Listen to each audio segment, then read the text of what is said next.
we will continue today with the development of the palate. So in order to understand the development of the palate, we already know that we have the maxilla on each side, that is designated here in this picture with X, that is the right maxilla, and Y on the left maxilla. This maxilla surrounds the stomatodium, that is the future mouth. And in the above side, from the developing brain, we have the proliferation of the mesoderm, that is known as the frontonasal process. So when it moves downward, it comes to overlie the stomatodium. So surrounding the mouth, we have the two structures, maxilla, that is on each side, and frontal nasal process. So we have in this picture right and left maxilla, that is the maxillary process, and we have the frontonasal process. The frontonasal process later on forms the nasal septum. When it becomes narrower and narrower, it forms the nasal septum of the nasal cavity, and we have the maxilla on each side. Now what happens to this maxillary process? As we know, the maxillary process forms the lower lip and the lower jaw. It also gives rise to a bud, that is known as the palatal process. The bud approach towards each other from each side. A bud arises, that from the right and left maxillary process, and this bud is known as the palatal process. We will see what will happen to this palatal process. So we know that we have to see from which structures, the three structures which give rise to the palate, which give rise to the palate. We have three structures now. The one is unpaired, that is the nasal septum, that is known as that arises from the frontal nasal process, and we have the two palatal processes. So we have the structure that is this frontonasal process. The structure that arises from the frontonasal process is known as the premaxilla. Here we have the premaxilla. So the structure that develops from the frontonasal process gives rise to the premaxilla, and premaxilla is the unpaired structure. So this is the one structure. Now we are left with the two structure, that is the paired structure, and that arises from the maxillary process, that is known as the palatal process. So these three structures give rise to the palate. That is one from the frontonasal process. It is known as the premaxilla or primary maxilla or primitive palate, and we have the palatal process two arising from the this maxillary process, and this is known as the secondary palate or palatal process. So this is the primary palate and this is the secondary palate. Now primary palate, fusion of the two medial nasal processes of frontonasal process at the deeper level forms the wedge-shaped mass of mesenchyme, just opposes the upper jaw, and this upper jaw carries this here. This is the part from the frontonasal process, it gives them premaxilla, and it joins at the mesenchyme opposite the upper jaw, and this part carries the upper four incisor teeth.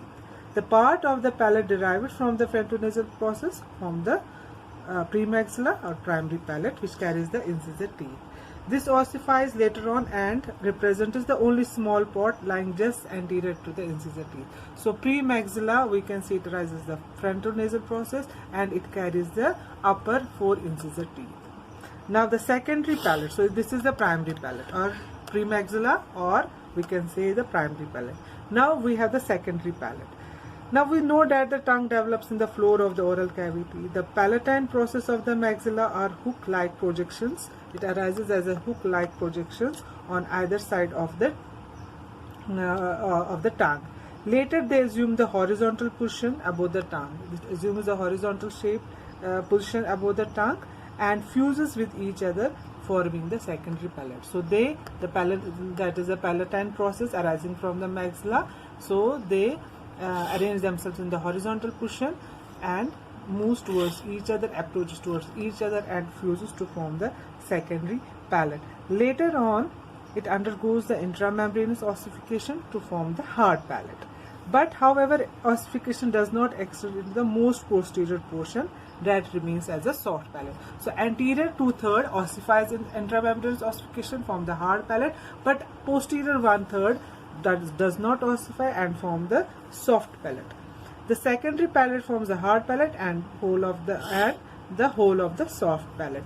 So hard palate is formed anterior, that is the anterior most, which carries the incisor teeth, arises from the frontonasal forms, that is known as the premaxilla, and the posterior part that forms is arising from the, that is the secondary palate, arising from the maxilla. And so the posterior, so hard palate we can say it arises from the two structure, that is the premaxilla, primary palate, and secondary palate as from the maxillary process. And the soft palate is wholly derived from the maxillary process that does not ossify. And this soft palate is later on invaded by the muscles migrating from the first hour, that is the tensor palate, and of the fourth hour, that is levator palati, palatoglossus, palatopharyngeal, and muscles uvula. Now the definitive permanent, or we can say permanent palate, is formed by the fusion of these three structures. Which structures I already told you, from the fusion of the palatal process, that is the fusion of this palatal process of maxilla with the primitive palate. So the first of the fusion of these two, and the fusion of these two with the primary palate. So in a shaped of Y manner. So this Y shape, this is the part which arises from the primitive palate, or we can say frontonasal process, that is known as premaxilla, and it carries the upper incisor teeth, and it joins in the form of U shape, and these palatal process also fuses with each other, and later on it fuses with the premaxilla. So this whole structure is the hard palate. The hard palate is derived from the frontonasal forms, that is the primitive palate, this part from the premaxilla, and the palatal process from the maxillary process that also join with each other and with the premaxilla. So this whole structure is the hard palate. It later ossify and from the hard palate, and the part which does not ossify from the soft palate. Now the fusion does not occur only between the two and with the premaxilla. The fusion also takes place between the two palatal process with the free lower edge of the nasal septum, thus separating the two nasal cavities from each other. So the anterior 3/4 of the permanent palate is ossified in membranous and from the hard palate, and posterior 1/3 which remains unossified from the soft palate. Now we will see the clinical. So here also you can see the maxillary process, the palatal process arising from the maxilla joint each other and also with the nasal septum. In this way the two nasal cavities separates from each other. Now we will see the various clinical aspect of this. As we already know that the fusion, because of the fusion of various components, the palate is formed. So if God forbid the fusion is incomplete, either due to the two palatal process or the premaxilla, various clinical aspect arises.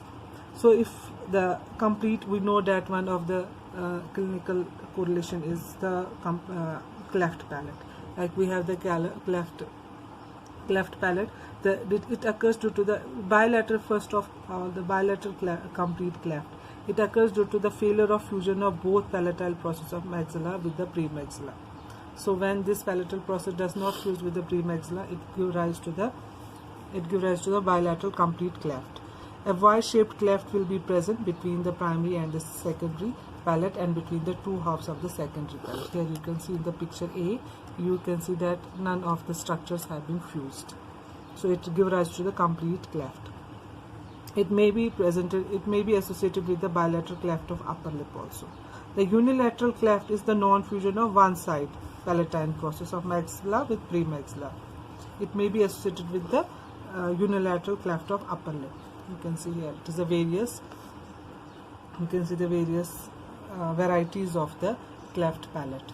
Either none of the structure fuses, either one of the structure fuses, either not. Either here it is fused but the palatal process is not fused, or it may be just present only in the soft palate. So these are the different varieties of the cleft palate.